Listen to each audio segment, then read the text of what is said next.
waqtigaaga ka faa'iidayso walaal ama walaashay. Oohintu waa heerka khiyaamada ugu sareysa. Aamin xumadu waa khiyaamo aan bannaanayn magac kasta loo bixiye. Waana mid ka dhacda ragga iyo dumarka. Laakiin sida ragga u doodaan, hoggaanka khiyaanimadu waxa haya dumarka. Waana mowduuc muran badan ku jiro, iyadoo dumarkuna dhinacoodu ay eedda ragga saaraan. Faylasuf lagu magacaabi jiray Socrates oo gabadhiisa aad uga xumayd ayaa yidhi, marka gabadhu ku khiyaamayso ayay haddana barartaa. Oohintu waa heerka khiyaamada ugu sareysa.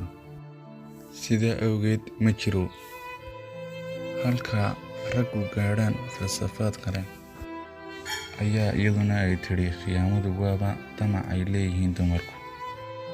Laakiin daraasad ay samaysay jaamacadda Queensland ee dalka Australia ayaa soo bandhigtay in raggu yihiin kuwa aad u khiyaamo badan.